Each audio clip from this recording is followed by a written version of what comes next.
Recent টাইমে 2 বছরে আমরা একটা জিনিস চিন্তা করি, সেটা হলো স্ট্রাইক রেটটা। এটা একটা খুবই ইমার্জেন্সি একটা আপনি জানেন যে নাই, বাট আমরা উই আর ট্রাইং হার্ড, আমরা এখানেই কাজ করতেছি। আমরা নাই বলে আমি স্বীকার করে নিচ্ছি যে হচ্ছে না, বা আমরা চেষ্টা করতেছি ওটা মানে ইমপ্রুভ করার। ইংল্যান্ডের কন্ডিশনে মানে পেসারদের একটা বড় ভূমিকা থাকে আর কি, সবচেয়ে পেসারদের একটা বড় ভূমিকা থাকে। ভারতও আছেন, কৃষ্ণা আছেন, পেসার কাট নিয়ে আসলে কতটা আশাবাদী বা খুব একটা পাইপলাইনেও খুব বেশি পেসার থাকে না, এটা নিয়ে আসলে আমাদের আসলে পাইপলাইনের এরকম পেজগুলো আমরা পাই কম, যেগুলো পাই ম্যাক্সিমাম সময় হয়তো ধরেন ইম্পর্টেন্ট সময় ইঞ্জুরিটা বেশি হয়ে যায়। তারপর আমরা যে পেস বোলার আছে, আমাদের 2টা পেস বোলার আছে, ফারিস ইসলাম কৃষ্ণা, মাহবুব আক্তার, সাথে ঋতুমণি আছে আমাদের থার্ড পেসার। সো আমাদের আমাদের আমাদের ইচ্ছা আছে ইন্ডিয়ান কন্ডিশনে যদি বল বেশি ঘুরে আমার 2টা পেস বোলার খেলার ইচ্ছা আছে। বাট রিসেন্ট টাইমে আমি যা দেখছি ইংল্যান্ডে বল ওরকম মুভ করে না সামারে, আমাদের মতনই অলমোস্ট সাবকন্টিনেন্টের মতনই উইকেট হয়ে গেছে ইভেন্চুয়ালি। সো আমাদের প্ল্যান হয়তো ওরকমই থাকবে, একটা পেস বোলার আর স্পিনার নিয়ে খেলা। যদি বল বেশি ঘুরে there is a chance, and between matches অনেকগুলো দিন গ্যাপ আছে, তো আমরা রিকভারির ব্যবস্থা থাকবে এর জন্য। সলমানপুর কাছে একটু জানতে চাই যে নির্বাচক হয়েছেন, ইন্ডিয়ার সাথে অনেক খেলেছেন আপনি, অনেকের সাথে ড্রেসিং রুম শেয়ার করেছেন। এই দলটা এখন কতটুকু ম্যাচিউর, আসলে এই স্বপ্ন দেখা যায় মানে কয়টা ম্যাচ জেতার মতো আসলে আমাদের অ্যাবিলিটি আছে মনে করেন? আসলে হ্যাঁ, অবশ্যই আমি এদের সঙ্গে খেলেছি, ড্রেসিং রুম শেয়ার করেছি। এখন হয়তো আমি একটা অন্য দায়িত্ব এসেছি, তো মানে আমার কাছে মনে হয় যে আমাদের ওয়ার্ল্ড কাপে মেয়েরা, ভাইয়া যেটা বললো যে 3টা ম্যাচ, আমি চাবো যে 3টা ম্যাচ যাতে আমরা ভালোভাবে জিততে পারি। মানে আমাদের ওই অ্যাবিলিটি আমার মানে আছে আমাদের টিমের কাছে। আমার কাছে মনে হয় যে ওই অ্যাবিলিটিটা আমার টিমের কাছে, আমি বিশ্বাস করি যে আমাদের মেয়েরা জিততে পারবে। আশা করি 3টা ম্যাচ ইনশাল্লাহ জিতবে। আমাদের তো অনেক ধরে ক্রিকেট খেলছেন, শ্রীলঙ্কার সাথে আমাদের ব্যবধানটা কোথায়, তারা ইমপ্রুভ করে যাচ্ছে মূলত এটা একদমই ফান্ডামেন্টাল স্টেজে, মানে একদম ইউথ স্টেজে।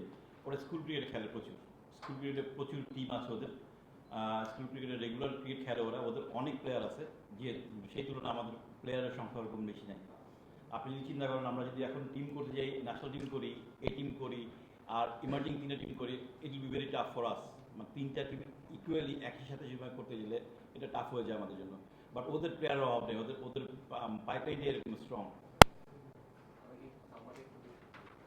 আপনি সিলেকশনে আসার পর প্লেয়ার হিসেবে একরকম দেখেছেন সিলেক্টরদের, আপনি যখন প্রথম সিলেক্টর হলেন, বিং এ ওমেন সিলেক্টর, আপনার রিঅ্যাকশন দেখুন, মেয়েদের কাছে ফিডব্যাক কেমন?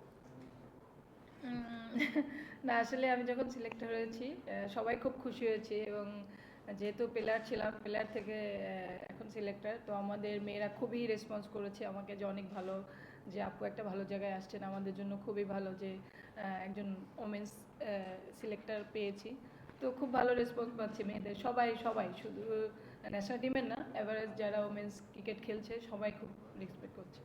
আপনি আক্ষেপের জায়গা প্রকাশ করতে পারে যে কেন দলের চান্স পেল না, যেমন জীবন ভাইয়ের কাছে হয়তো যেতে পারে না, কিন্তু আপনার কাছে এসে মন খুলে বলতো কিনা? না, অবশ্যই এটা তো আসলে বলতে পারে, কারণ যেহেতু আসলে আমি ওমেন্স মেট, তো সেই জন্য সবাই আসতে পারে, এবং আমিও সবার কাছে যাওয়ার চেষ্টা করি যে কারো কোথাও প্রবলেম আছে কিনা জানার জন্য। এটা আসলে মেয়েদের জন্য আমার মনে হয় যে ইজিলি করতে পারে ওরা এখন। ভাইয়া, শ্রীলঙ্কার বিপক্ষে যে টি-20 সিরিজটা গেল, ওখানে স্ট্যান্ড বাই তালিকায় তাজনিহাল ছিল, এখন মেইন স্কোয়াডে হচ্ছে ওয়ার্ল্ড কাপে, and most probably Sharmin Sultana মনে হয় আউট।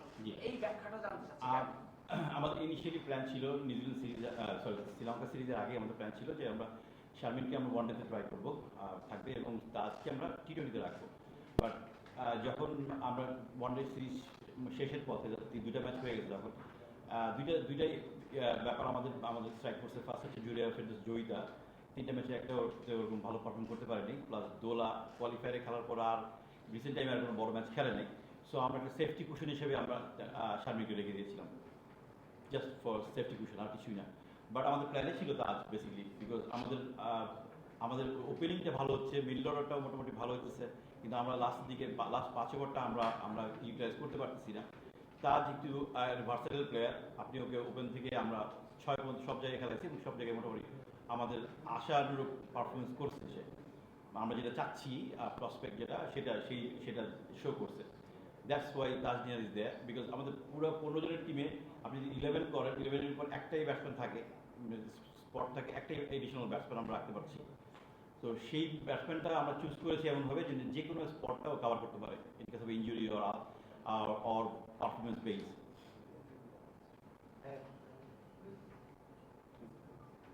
আপনি যখন বললেন যে তাজনার পারফরমেন্স এইভাবে আসলে মূল্যায়নটা করতে, কিন্তু আমরা স্টেট দেখলাম না আপনাদের কোনো পারফরমেন্স নেই। হ্যাঁ, দিস ট্রু। আপনি যদি স্ট্যাটস দেখেন, আসলে স্ট্যাটস দিয়ে আমরা আসলে বিচার করাটা ভেরি টাফ, বিকজ আপনারা যদি বাংলাদেশ ছেলেদের প্রিমিয়ার লিগ দেখেন, সেটার স্ট্যাটস একরকম, মেয়েদের প্রিমিয়ার লিগ বা এনসিএল স্ট্যাটস একটু ডিফারেন্ট, বিকজ এখানে খেলা হয় 8 টিমের। কারণ প্রিমিয়ার লিগে আমি বলি, যদি প্রিমিয়ার লিগে 8টা টিম খেলা হয়, 3টা টিম মোটামুটি ভালো টিম হয়, বাকি 4টা টিম বা 5টা টিম খুব একটা স্ট্রং হয় না। তো আমরা যদি স্ট্যাটসের উপর বেস করে আসলে টিম করা আমাদের টাফ হয়ে যায়। তো আমাদের আর একটু ডিপে যেতে হয়, আর একটু ডিপে যেতে, কার প্রসপেক্ট ভালো, কার টেকনিক ভালো, কাকে দিয়ে ফার্দার ফিউচার আমরা ওকে ওর কাছে ভালো সার্ভিস পেতে পারি, প্লাস তার ফিটনেস ভালো, তার ফিল্ডিং ভালো, এইসব সবগুলো জিনিস মেজার করে আমাদের টিম করতে হয়। এটা is tough. Last two question.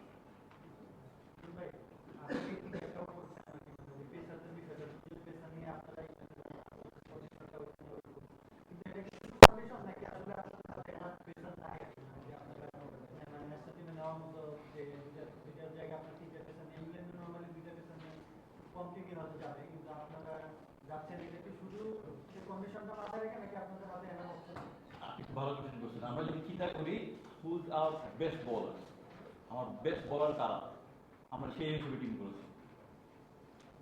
তার মানে কি এনাফ অপশন নাই আপনার হাতে পেসার? অবভিয়াসলি নাই। এখন বললে মানে আমাকে ছোট করা হবে, ন্যাশনাল টিমকে ছোট করা হবে, বাট বেসিক জিনিসটা আমাদের পাইপলাইনটা ইটস ভেরি স্লো, প্রসেসটা খুব স্লো। শিওর ভাই, আপনি কি মনে হয় যে বাংলাদেশের ব্যাটিং অ্যাপ্রোচটা, মানে আপনার যে লাস্ট সিরিজের কথা বলতো, মানে এই জায়গাটা আসলে আপনারা হেরে যাচ্ছেন না, বিকজ আপনাদের একটা conservative batting approach when it comes to T20, এটা কি this the biggest area of concern? Obviously এটা নিয়ে আমরা কাজ করছি, স্টিল ওয়ার্কিং অন ইট। আর কিছু জিনিস আছে যেটা রাতারাতি চেঞ্জ করা সম্ভব না, বাট আমরা চেষ্টা করে যাচ্ছি এইটাই করার জন্য।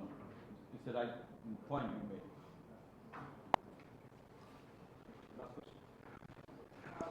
শ্রীলঙ্কার কথা হলো একটু আগে, শ্রীলঙ্কার একজন সামারি আক্রমণ করছে, আমাদের যদি সেটা হওয়ার পটেনশিয়াল ছিল কিনা, বা শুরুটা আমাদের বা প্রধান অবস্থানে বলেন তারা তাদের টি-টোয়েন্টি গেমটা যতটা আপগ্রেড করেছে, যদি ততটা করতে পেরেছে। যদি হয়তো পারতো, বা জ্যোতির যে জিনিসটা সমস্যা, ওর কিছু নিগেস আছে, ইঞ্জুরি আছে, যেটা নিয়ে ও ক্যারি হচ্ছে, এবং অনেক বছর ধরে ওটা অ্যাডজাস্ট করে ওকে খেলছে। যদি ওটা যদি না থাকতো, আই কেন সে ওই লেভেলে যেতে পারতো। সেম বছর নাই রাখতে বছর আমাদের প্রিমিয়াম লেফট স্পিনার এই ওয়ার্ল্ড ক্রিকেটে ও ডমিনেট করছে, ও হয়তো বা ওই লেভেলে যেতে পারতো, ওরও ইঞ্জুরি প্রবলেম আছে। এটার একটা কোশ্চেন, মানে যদি অনেকদিন ধরে আসলে ইঞ্জুরি নিয়ে খেলছে, ইঞ্জুরি নিয়ে খেলাটা কি খুব জরুরি? মানে এটা তো তার ক্যারিয়ারের জন্য সমস্যা, প্লাস একটা টিমে একজন আর এটা সম্ভবত ডক্টর ডিপার্টমেন্টের আমার বলা উচিত না, বাট তারপর আমার কাছে মনে হয় যে ইঞ্জুরিটা আছে ওইটা আসলে আপনি রেস্ট ছাড়া কোনো ওয়ে নেই। রেস্ট নিলে ভালো হবে, আবার খেললে আবার রেড করবে। সো আইদার ওকে ছেড়ে দিতে হবে, অথবা ইউআইকে খেলতে হবে। Thank you. Is that okay?